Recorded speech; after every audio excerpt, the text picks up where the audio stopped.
Excelentíssimo, magnífico reitor da Universidade de Lusíada, Norte de Lisboa, professor doutor Afonso de Oliveira Martins, excelentíssimo senhor chanceler das Universidades de Lusíada, professor doutor João Redondo, sua excelência reverendíssima Dom Manuel Linda, venerando bispo do Porto,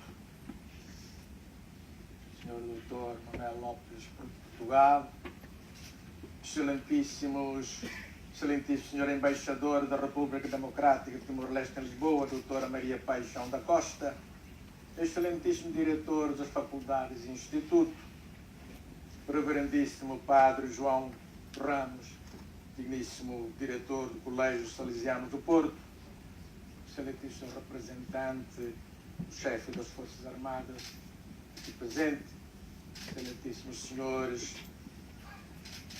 presidentes das câmaras, excelentíssimos senhores representantes das altas entidades civis, militares, académicas, excelentíssimo senhor doutor Fernando Aguiar Branco, excelentíssimos professor da Universidade de Lusíada, reverendos padres, ilustres convidados, minhas senhoras e meus senhores. Permiti-me que, antes de proferir algumas breves palavras de circunstância, exprima um profundo agradecimento ao seu reitor magnífico da Universidade de Lusíada Norte pela deferência que teve para comigo ao conferir este grau de doutoramento honoris causa. Agradeço a presença das autoridades e dos distintos convidados e amigos que quiseram manifestar a sua solidariedade e amizade para comigo e para com o povo de Timor-Leste. O tema que vou desenvolver, naturalmente, incide sobre a paz, direitos humanos e, por último, a diplomacia mundial. Parece uma incongruência por parte de um membro do clero a falar da diplomacia mundial quando o trabalho do padre ou do bispo é da cura das almas. Mas como cristão e membro da sociedade humana, sinto que não me devo excluir da solicitude da Igreja e dos seus membros pela convivência pacífica entre os homens. Diariamente assistimos a situações graves de abusos de direitos humanos, de conflitos entre facções, desde o maciço dos refugiados.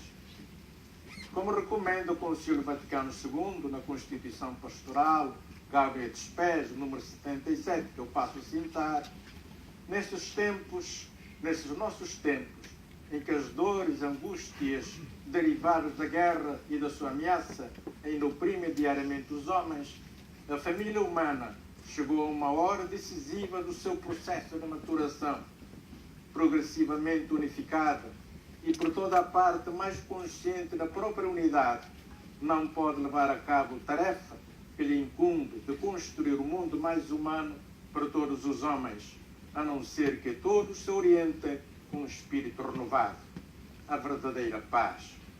A mensagem evangélica, tão em harmonia com o mais alto desejo e aspirações do género humano, brilha assim com um novo esplendor nos tempos de hoje, ao proclamar felizes os construtores da paz, porque serão chamados filhos da paz. Fim da citação. É dever de todos os cristãos e homens e mulheres de boa vontade trabalhar pela paz e pela construção da comunidade internacional. Para edificar a paz, é necessário que os organismos internacionais cooperem e se coordenem melhor e que se fomentem incansavelmente as organizações que promovem a paz. Sabemos todos que ainda hoje existem conflitos. É minha intenção mostrar apenas que se pode e se deve ter a coragem de enfrentar os problemas complicados de conflitos armados que semeiam morte e destruição, impedindo o desenvolvimento dos povos e das nações. No século passado, deflagraram dois conflitos mundiais, a Primeira Guerra Mundial, 1914 e 1918, e a Segunda Guerra Mundial, 1939 e 1945. Em 1948, a 10 de dezembro, as Nações Unidas promulgaram a Declaração Universal de Direitos Humanos. A despeito do ambiente da Guerra Fria que se seguiu, o mundo inteiro alimentou a esperança de que no novo século XXI surgisse um mundo melhor onde reinasse a paz e segurança. Porém, os acontecimentos que ocorreram e ocorrem em Afeganistão, na Líbia, Palestina, Sudão do Sul, Síria, Iêmen do Sul, na República Centro-Africana, na Birmânia e Mianmar, com os Rohingyas, e a situação dramática de milhões de refugiados que morrem no Mediterrâneo e que chegam à ilha de Lampedusa e na Grécia e em alguns países da Europa exprimem o contrário. O nosso mundo permanece cheio de conflitos e de guerra. O nosso mundo, perante tudo isto, dá a sensação que a consciência internacional parece esmorecer, correndo o risco de ficar paralisada. No entanto, a vida da humanidade e das sociedades não pode parar. E nós, cristãos e homens e mulheres de boa vontade, e os docentes e os estudantes desta Universidade de Lusíada, devemos todos continuar a falar da paz, do respeito pela dignidade humana, da liberdade dos povos e da cooperação internacional.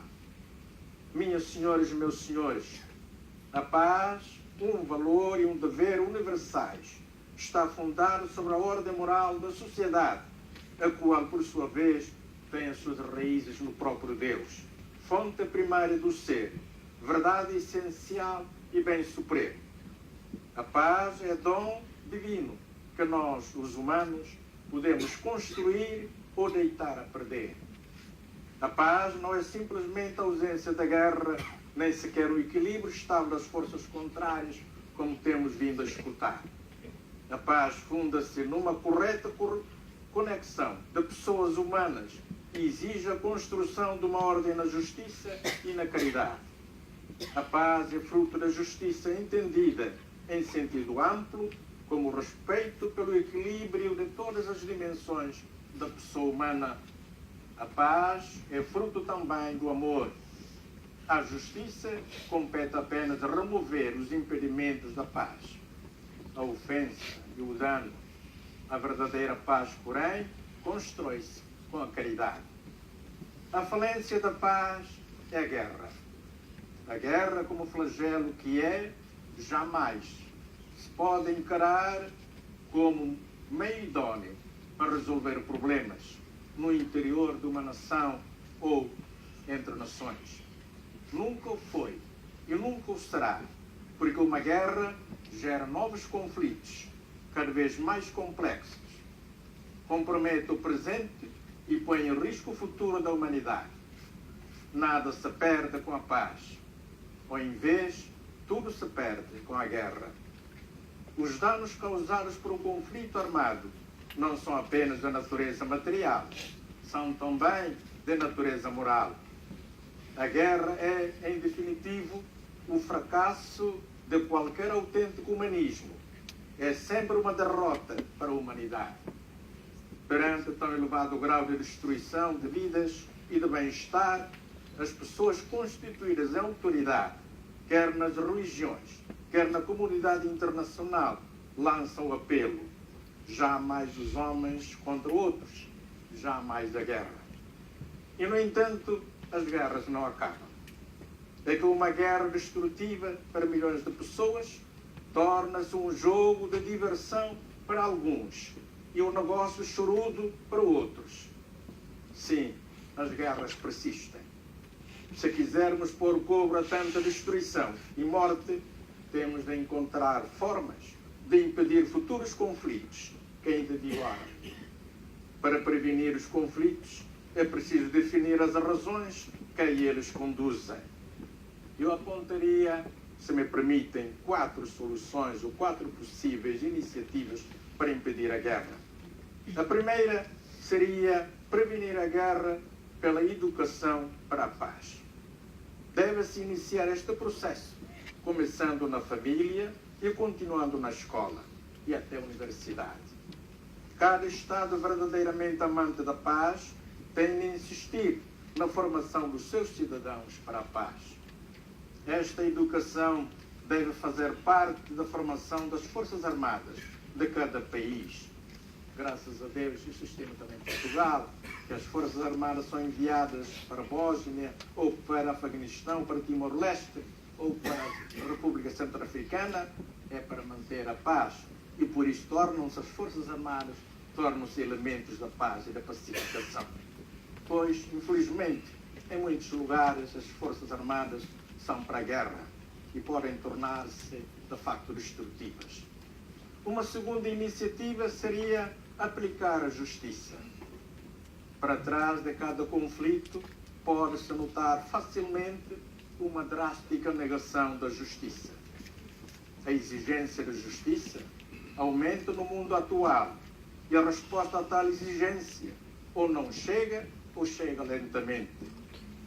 Não atender a tal exigência, como disse São João Paulo II, na sua mensagem, sobretudo no Dia Mundial da Paz, não atender a tal exigência poderia propiciar e irromper de uma tentação de resposta violenta por parte das vítimas da injustiça, como acontece na origem de muitas guerras.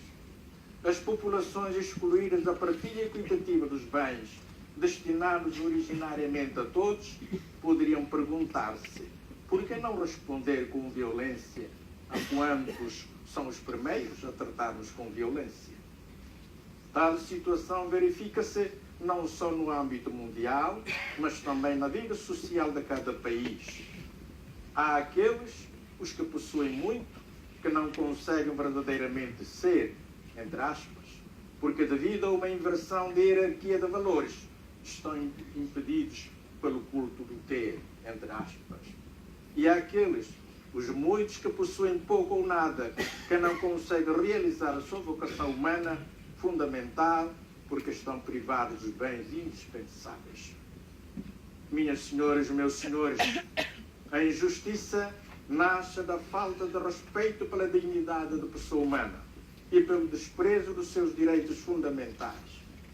Desprezar a pessoa humana é prepará-los para o conflito. A justiça fundamenta-se no respeito pelos direitos humanos. Justiça e paz não são conceitos abstratos, nem inacessíveis. São valores inseridos no coração de cada pessoa.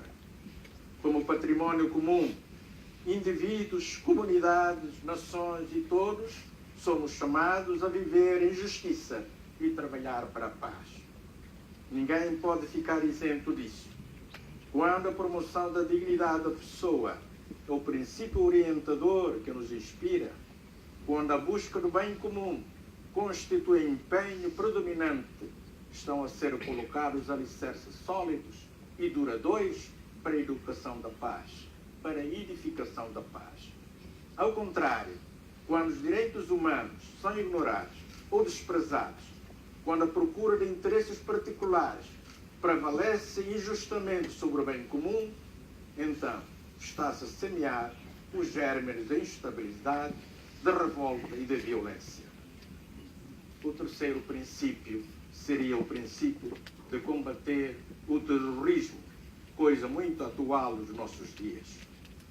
Os direitos humanos mais frequentemente espezinhados são o direito à vida e o respeito pela dignidade humana. O mundo atual tornou-se um mundo em que, em certos aspectos, despreza a vida humana, não obstante ser a vida o nosso dom mais precioso. O desprezo pela vida, que devia ser intocável, está por detrás de todos os atos de violência, e especialmente do recurso ao terrorismo. O terrorismo manifesta um desprezo total pela vida humana. Nenhuma motivação o pode justificar, uma vez que o homem é sempre o fim e não o meio. O terrorismo semeia ódio, morte, desejo de vingança e de represálias. Não esqueçamos, porém, que o terrorismo é um facto no mundo atual. Tudo o que significa menosprezo pela vida humana e pela dignidade da pessoa humana, ao longo do século passado e no princípio deste, contribui para o avolumar do terrorismo, que é um novo sistema de guerra. O terrorismo é uma das formas mais brutais da violência que atualmente atribui à comunidade. Da estratégia subversiva típica somente de algumas organizações extremistas, ordenada a destruição das coisas e a morte das pessoas, o terrorismo transformou-se numa rede obscura de cumplicidades políticas. Utiliza também meios técnicos sofisticados, vale-se frequentemente de enormes recursos financeiros e elabora estratégias de larga escala, atingindo totalmente inocentes, vítimas casuais das suas ações. Alvos dos ataques terroristas são, em geral, os lugares da vida comum e não objetivos militares no contexto de uma guerra declarada. O terrorismo atua no obscuro, fora das regras com que os homens procuram disciplinar os seus conflitos, por exemplo, mediante o direito internacional humanitário. A luta contra o terrorismo pressupõe, portanto, o dever moral de contribuir para criar as condições para que ele não nasça nem se desenvolva. Isso conduz à educação para a paz, para os direitos humanos, para a solidariedade, para a fraternidade e para a tolerância. Em último lugar, para construir a paz, os direitos humanos, combater a pobreza. A pobreza extrema, onde quer que ela surja, é uma injustiça primordial. A sua eliminação deve permanecer uma prioridade tanto a nível nacional como ao nível internacional. A este propósito, já afirmava o Papa São João Paulo II no longínquo ano de 1998. Diz ele: não se pode tolerar um mundo onde vivem lado a lado super ricos e miseráveis, pobres privados mesmo do essencial e gente que esbanja desenfreadamente aquilo de que os outros têm desesperada necessidade. Tais contrastes são uma afronta à dignidade da pessoa humana. Está por citar. Se é verdade a afirmação da justiça para cada um, nasce a paz para todos, a situação da miséria de mais de 1 bilhão da população mundial chama uma atenção urgente e eficaz. Só gerando desenvolvimento, com a pessoa humana ao centro de qualquer das políticas, é que se poderá mudar a situação vigente. Não devemos esquecer o facto de que, há cerca de meio século, a comunidade internacional suscitava novas esperanças de desenvolvimento para certas nações e regiões do mundo vexadas pela praga da pobreza. Contudo, o abismo entre o norte e o sul alargou-se. Os povos em países a viverem pesada pobreza sofrem não só de uma economia negativa, mas também de analfabetismo, da inabilidade para participar na construção da sua terra, na exploração dos setores econômico, social e político. O seu direito a iniciativas económicas fica suprimido. O desemprego aumenta. Os países ficam sem capacidade para explorar os próprios recursos e desenvolver tecnologias a fim de alcançar um desenvolvimento econômico próprio. A dependência cresce e a igualdade de cada um na sociedade diminui.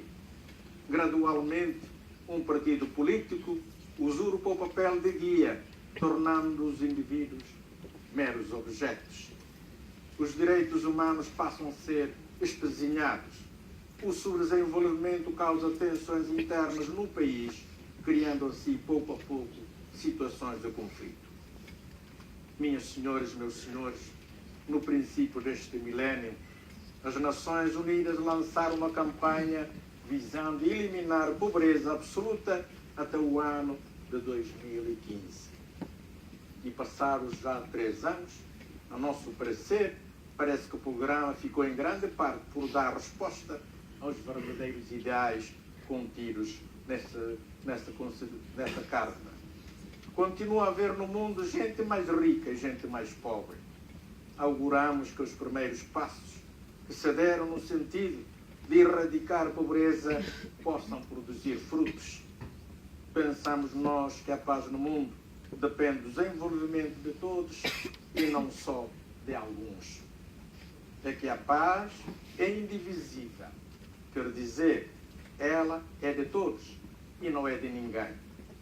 A globalização, em vez de levar a melhoria da sorte dos países e povos mais pobres, piorou a situação em certas regiões. A prática de uma solidariedade globalizada será a resposta justa para se enfrentar o crescimento dos povos. Minhas senhoras, meus senhores, ficam essas breves reflexões de chamada de atenção às nossas consciências de estudantes, de docentes, de pessoas de boa vontade, a fim de trabalharmos sempre mais pelos valores da paz e da fraternidade. Pela vossa atenção. Muito obrigado. Tenham dito.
Obrigado.